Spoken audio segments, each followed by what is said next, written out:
La plupart du temps, les gens utilisent des termes dont ils ne connaissent pas la définition. Ou regarde, t'as ce taré ici, là. Il dit le racisme anti-blanc n'existe pas. On parle de racisme lorsqu'une personne ne peut pas trouver de part de taf, alors que pas du tout. Hein, pas du tout, pas du tout. Le racisme, c'est à partir du moment. Regarde, ok, tu sais quoi? Racisme, définition. Ok. Idéologie postulant une hiérarchie des races, ok. Deuxième définition, discrimination hostile, violente envers un groupe humain. Donc là, ça peut être envers les femmes, dans ce cas-là, c'est du sexisme, envers les homosexuels, dans ce cas-là, de l'homophobie. Et du coup, quand c'est envers un blanc, t'appelles ça comment?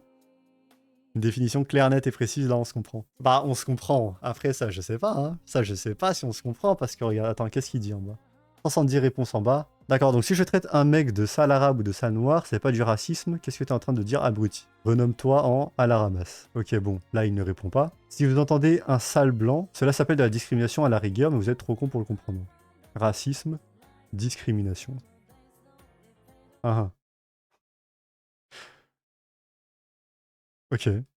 Bon, je vois que mon message fait énormément de débat avec des arguments implacables de la part des votants de l'extrême droite, encore une fois. Hein. Encore une fois, effectivement, les seuls qui peuvent dire que le racisme anti-blanc existe sont d'office des gens d'extrême droite. Bien sûr, c'est pas vrai, vos arguments puent la merde, mais j'ai pas la motive ni le temps pour éduquer de vrais racistes. PS, racisme anti-blanc existe pas. Tu vois, c'est pour ça que sur les réseaux sociaux, ça ne sert à rien de débattre. Ça ne sert à rien de débattre sur les réseaux sociaux parce que, à la différence, quand t'es en 101, donc quand tu parles directement à quelqu'un, où là, tu sais, tu lui montres qu'il a tort, il peut pas se mettre à partir d'un coup, tu vois. Ou il peut, mais dans ce cas-là, ça veut dire qu'il a perdu l'argumentaire. Alors que là, bon bah, un, il peut prétendre qu'il a pas le temps, ou de deux, simplement, ce que je vois très souvent, c'est que les gens répondent plus, et en fait, bah, tu sais pas ce qui va se passer dans sa vie. En gros, il n'y a pas de responsabilité derrière, puisque t'as pas la personne en face.